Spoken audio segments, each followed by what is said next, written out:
प्रश्न नंबर 1, उत्साह में नव जीवन वाले किसके लिए और क्यों प्रयोग किया गया है। उत्साह कविता हमने पढ़ी है जिसमें हमने देखा कि उत्साह कविता में बादलों के विषय में बताया गया है और बादलों से निवेदन किया गया है कि वो गरज बरस कर बरसे और गरजे और उसके बाद बरसे, ताकि धरती की जो प्यास है वो बुझ सके, आप उसे शीतल कर सके और वो जो गर्मी से तड़प रही है धरती उसको आप शीतल कर दें। और इस तरीके से एक क्रांतिकारी के रूप में भी बादल को दिखाया गया है। लेकिन कविता में पढ़ते पढ़ते हमने देखा कि कवि ने नव जीवन वाले यानी नया जीवन देने वाले प्रयोग किया है इस शब्द को। तो किसके लिए किया है और क्यों किया है ये हमें कारण बताना है उत्तर में। तो पहला उत्तर हम इसका देंगे कि किसके लिए किया है ये प्रयोग, और दूसरे में देंगे क्यों प्रयोग किया है। तो पहला इसका उत्तर है कि कवि ने नवजीवन वाले बादलों के लिए प्रयोग किया है, क्योंकि बादलों की जो विशेषता है कि तप्त यानी तपती जलती धरती के ताप को यानी गर्माहट को शांत कर प्रकृति को नया जीवन दे। प्रकृति की प्रफुल्लता के साथ साथ इनके द्वारा पशु पक्षी मानवों तक में नवीन उत्साह यानी नया उत्साह का संसार होता है। अतः इस संदर्भ में बादलों को नव जीवन वाला कहना सर्वथा उपयुक्त है, यानी कहा गया है और ये उपयुक्त भी है। अगर आपके सामने ये प्रश्न कर दिया जाए कि बादलों को नवजीवन वाला कहना कहाँ तक उपयुक्त है, कितना सार्थक है, तो आप यही उत्तर आपको फिर भी देना है कि बादलों को नया जीवन देने वाला कहा गया है। और कवि ने निवेदन किया है कि तप्त धरती के ताप को शांत करके प्रकृति को नया जीवन दे, क्योंकि प्रकृति की प्रफुल्लता के साथ साथ इनके द्वारा पशु पक्षी और मानवों तक में भी नवीन उत्साह का संसार होता है। और इस संदर्भ में बादलों को नया जीवन कहना जो है बहुत ही सही है। कवि की बादलों से गरजने की जो अपेक्षा करते हुए स्वयं की भी निराशा में आशा का संचार बनाए रखने के लिए लोगों को प्रेरित करता है, अतः नव जीवन वाले कहना सार्थक है। क्यों कहा गया है, अब इसको हमें ये बताना है कि कवि ने जो है नवजीवन वाले क्यों कहा है। तो इसलिए कहा है क्योंकि कवि जो है वो बादलों से गरजने की अपेक्षा करते हैं पहले तो, और उसके बाद जो लोग निराश हैं, जो वातावरण माहौल जो निराश है उसमें आशा आ जाए, आशा की किरण आ जाए, उसका संचार बनाए रखने के लिए लोगों को प्रेरित मोटिवेट करना है। अतः नवजीवन वाले कहना जो है वो सार्थक होता है। तो इस तरीके से कवि जो है वो उत्साह कविता में हमें बादलों के माध्यम से बहुत सारी जानकारी दे रहे हैं, संदेश दे रहे हैं, और बादलों के माध्यम से एक क्रांतिकारी के रूप में उसे दिखाते हुए, और साथ ही बादल जो स्वाभाविकतः वो जो गरजते हैं और उसके बाद बरसते हैं और उसके बाद अपने इस क्रियाकलाप से किस तरीके से तप्त धरती को शांत करते हैं, इन सब के माध्यम से कवि जो है अपने भावों को प्रकट करता हुआ दिखाई देता है। प्रश्न नंबर 2, उत्साह कविता में कवि क्या संदेश देता है। अब इस कविता में कवि जो बादलों के माध्यम से अपने विचारों को प्रकट कर रहा है वो क्या संदेश देना चाहता है। उत्साह कविता में कवि का जो जन सामान्य के लिए संदेश है वो ये है कि बादलों की तरह तुम में भी इतना उत्साह होना चाहिए कि गरजो और फिर उसके बाद बरसो, जिससे कि आप किसी को पुनः जीवन दे सको। इतनी गर्जना हो, इतना ओज हो, हिम्मत हो, ताकत हो, बलशाली हो, जिससे विश्व में तुम्हारा प्रभाव स्थापित हो सके, यानी दुनिया में तुम्हारे इस ताकत का जो है जज्बा दिखे और लोग आपके ताकत के प्रयोग से लोगों का भला हो ऐसा दिख सके। तुम अपनी गर्जना से निराश हुई भावना में पुनः चेतना, यानी निराश हुए लोगों में फिर से पुनः चेतना, पुनः फिर से वो आप उनको मोटिवेट कर दो, जिससे कि अपने जीवन को नई खुशी से और नए जोश से फिर से जीना शुरू कर दें। तप्त धरती अर्थात मानव की जो पीड़ा है उसको दूर करने में समर्थ हो, यानी आप में इतनी ताकत हो जैसे कि ताकत बादल से हमें दिखती है, और बादल अपनी ताकत के प्रयोग से फिर बरसता है और बरस कर जो है धरती को शांत करता है और उसके बाद उसको शीतल करता है। वैसे ही आप में भी बादल के समान ताकत होनी चाहिए, जिससे कि आप लोगों की पीड़ा को हर सको, उनकी मदद कर सको। तुम हृदय में वज्र शक्ति धारण करो, यानी कि वज्र के समान जो शक्ति होती है उस शक्ति का धारण करो और उसके बाद लोगों की मदद करो। तो कवि जो है उत्साह कविता में हमें ये संदेश देना चाहता है। प्रश्न नंबर 3, उत्साह और अट नहीं रही है कविता के आधार पर कवि के व्यक्तित्व पर प्रकाश डालिए।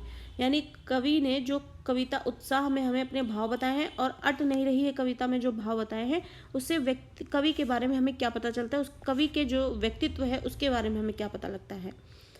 उत्साह कविता में निराला जी छवि स्वाभिमानी है। छवि यानी आपको अपनी इमेज तैयार करनी है कि आप बहुत ताकतवर है और उसके बाद लोगों की मदद करें। तो छवि और उसके बाद स्वाभिमानी है, उनमें उत्साह है, पौरुष है, गर्जना है। उनकी वाणी में, उनकी बोली में, जन सामान्य में नवीनता का संचार करने वाली ओजस्विता यानी ताकत है, वो बल है। ओजस्विता का मतलब बल होता है, ओज का मतलब होता है बल। उनके द्वारा में जन सामान्य के प्रति संवेदना है, यानी लोगों के प्रति उनके हृदय में जो करुणा है, दया है, मदद है, मित्रता है, सहानुभूति है। इसलिए बादलों से गरजने बरसने की कामना करते हैं, जिससे गर्मी के कारण उनकी विकलता यानी कि बेचैनी और उदासीनता, परेशानी और उनके उदासपन को वो दूर किया जा सके।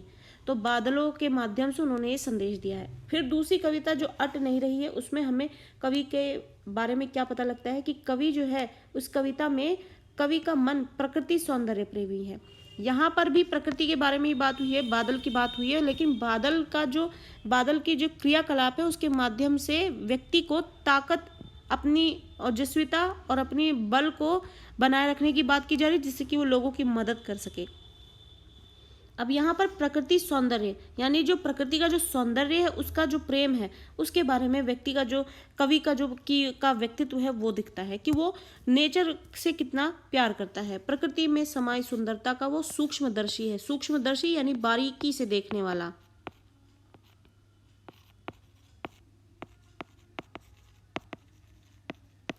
कवि प्रकृति की सुंदरता में केवल आनंद विभोर नहीं होता है, यानी कवि जो है वो प्रकृति को देख देखकर सिर्फ आनंद ही नहीं लेता रहता है, अपितु प्रकृति के नव पल्लवों का चित्रण भी करता रहता है। यानी नई नई कोपले जो निकलते हुए देख रहा है वो प्रकृति में नयापन जो प्रकृति में देख रहा है वो उसका चित्रण भी करता है, उसको लिखता भी है और लिख कर लेख के माध्यम से अपने वो लोगों तक पहुंचाता भी है।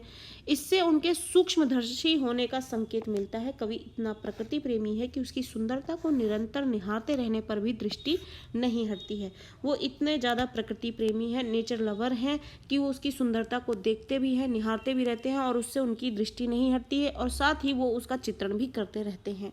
तो इस तरीके से कवि के यहाँ पे हमें दो व्यक्तित्व दिखते हैं। उत्साह कविता में वो लोगों के ताकत का, बल का को बनाए रखने की, जिससे वो छवि और स्वाभिमानी दिखते हैं, जिससे कि लोगों की मदद की जा सके। बादलों के समान, बादलों का को प्रतीक बनाकर वो इस बात को समझाते हैं। दूसरी कविता में वो अट नहीं रही है, जिसमें वो प्रकृति के सौंदर्य का वर्णन करते हैं और ये दिखाते हैं कि वो कितने बड़े प्रकृति प्रेमी हैं। प्रश्न नंबर 4, अट नहीं रही है तथा कविता में कवि का क्या संदेश है। ये जो कविता है अट नहीं रही है, जिसमें कविता के माध्यम से कवि जो है अपने प्रकृति सौंदर्य प्रेमी होने का वर्णन करते हैं, बताते हैं अपने बारे में, लेकिन वो संदेश क्या देना चाहते हैं। कवि कहना चाह रहे हैं कि कविता में कवि ने स्पष्ट किया है कि फागुन में प्रकृति का जो सौंदर्य है वो सर्वत्र व्याप्त है। सर्वत्र मतलब सब जगह। वृक्षों की जो शाखाएं हैं प्रकृति की सुंदरता से सजी हुई अपना वैभव तथा सौंदर्य को बिखेर रही हैं। प्रकृति में पूरा उन्माद है, पूरा जोश है। कवि की तरह प्रकृति के सौंदर्य दर्शन का खूब लाभ उठाएं, थके मांदे जीवन में प्रसन्नता का अनुभव करें। यानी थका हुआ सा जो जीवन है उसमें प्रकृति को शामिल करें और अपने जीवन में प्रसन्नता का अनुभव करें। इतने प्रफुल्ल हों, इतने खुश हों, इतने उत्साहित हों, इतने आनंदित हो जाओ कि फागुन की सुंदरता की तरह हमारी भी खुशियाँ भी जो हैं वो अनंत हो जाए, यानी जिसका अंत ना हो। तो कवि जो है इस कविता के माध्यम से ये संदेश देना चाह रहे हैं कि जिस तरीके से प्रकृति के वैभव का, उसकी सुंदरता का कोई अंत नहीं है, वैसे ही आम आदमी भी जो है अपने जीवन में उस थकान को खत्म करके हटाकर अपने जीवन में इतनी ही प्रफुल्लता ले आए, आनंद ले आए, जिसका कोई अंत ना हो। प्रश्न नंबर 5, फागुन के प्राकृतिक सौंदर्य की जो आभा है, यानी जो सौंदर्य है, मानव जीवन में भी अपना प्रभाव दिखाती है। सौंदर्य, चमक। तो कवि जो बोल रहे हैं कि फागुन माह में जो वो कवि प्रकृति में सौंदर्य देख रहे हैं, उसकी जो चमक है वो मानव जीवन में भी अपना प्रभाव दिखाती, कैसे दिखाती है, उसका चित्रण मनुष्य के द्वारा कैसे किया जा सकता है, स्पष्ट कीजिए। यानी प्रकृति में जो सौंदर्य है वो आम आदमी के जीवन में भी दिखता है, उसका प्रभाव कैसे दिखता है। फागुन की जो आभा है, यानी जो उसकी चमक है, उस प्राकृतिक सौंदर्य की आभा है। यानी जो फागुन माह में प्रकृति अपना सौंदर्य बढ़ाती है, उस चमक की बात की जा रही है कि मनुष्य में जो देखने को मिलता है वह होली के रंगों, होली के लोकगीतों में प्रस्फुटित हो उठता है, यानी वो फूट पड़ता है। कैसे? जब फागुन माह में प्रकृति में सौंदर्य आता है, अपनी पुरानी पत्तियों को गिराकर पेड़ों पर जब नई कोपलें आती हैं, पौधों में नए नए फूल खिलते हैं, उनकी खुशबुएं होती हैं, प्रकृति जो है रंग बिरंगी दिखती है फूलों के रंगों की वजह से। वैसे ही मनुष्य के जीवन में भी इसका प्रभाव दिखता है। कैसे? त्योहारों के माध्यम से। होली के जो विभिन्न रंग हैं, उसकी जो खुशबू है, उसके जो लोक गीत हैं, उन गीतों से जो मधुरता फैली हुई है वातावरण में, उससे जीवन महकता है लोगों का। मानव सर्वथा प्रफुल्लित दिखाई देता है, वह होली के रंगों में रंगा चितकबरा दिखाई देता है। चितकबरा यानी तरह तरह के रंग जो हैं उस पर दिखते हैं। उसके चितकबरे रंग उसकी प्रसन्नता को प्रकट करते हैं। तो इस तरीके से फागुन माह में प्रकृति में तो सौंदर्य बढ़ ही जाता है, लेकिन व्यक्ति के जीवन में भी इस तरीके से खुशी का आभास होने लग जाता है। प्रश्न नंबर 6, बादलों की जो गर्जना है उसका आह्वान कवि क्यों करना चाहता है? उत्साह कविता के आधार पर स्पष्ट कीजिए। कवि जो है वो बादलों की गर्जना का आह्वान बादलों को गरजने के लिए क्यों कहते हैं? कवि बादलों की गर्जना का आह्वान इसलिए करना चाहता है ताकि लोगों का आलस्य खत्म हो जाए। अकर्मण्यता मतलब जब आप किसी काम में ना हो, आप किसी भी कर्म को ना कर रहे हो, तो अकर्मण्यता हो जाती है, यानी वो काम नहीं कर रहा होता है, आलस से भरा हो जाता है, तो वो दूर हो जाए और वे नव निर्माण, एक नए जोश के साथ एक नया निर्माण करना शुरू कर दे। कहने का अर्थ है कि बादलों की गर्जने का मतलब क्या हो गया? एक नया उत्साह। और इसी के लिए कवि जो है बादलों की गर्जना का आह्वान करते हैं। प्रश्न नंबर 7, अट नहीं रही है कविता के आधार पर वसंत ऋतु की शोभा का वर्णन कीजिए। वसंत ऋतु और फागुन माह की जो सुंदरता है, सब एक ही बात है।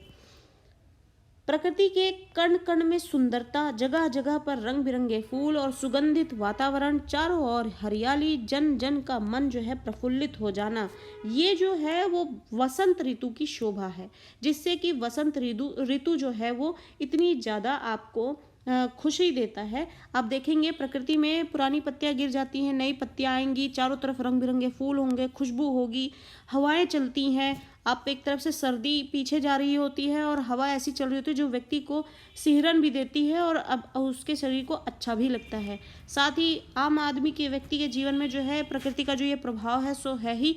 और त्योहारों के माध्यम से, रंग बिरंगे रंगों के माध्यम से जब होली का त्यौहार आता है तो उस वजह से शोभा आ जाती है, यानी जो है खुशी आती है। तो ये वसंत ऋतु की शोभा है जो हमें प्रकृति में देखने को मिलती है और कवि ने अपनी कविता के माध्यम से इस शोभा का वर्णन करा है। तो आई होप कि आपको यहाँ पर जो कविता से संबंधित जो प्रश्न यहाँ पर हमने किए हैं वो बेहतरीन तरीके से समझ में आए होंगे। और इन प्रश्नों को समझने से पहले आप कविता को एक बार जरूर समझें। बहुत ही सरल कविता है, बहुत ही आसान कविता है, एक बार जरूर पढ़ें और उसको पढ़ने के बाद ही आप इससे संबंधित जो हमने यहाँ पे प्रश्न किए हैं उनको समझें। आप परीक्षाओं में से संबंधित प्रश्न करने में बिल्कुल ही आप इन प्रश्नों को हल करने में कोई भी तकलीफ नहीं होनी चाहिए।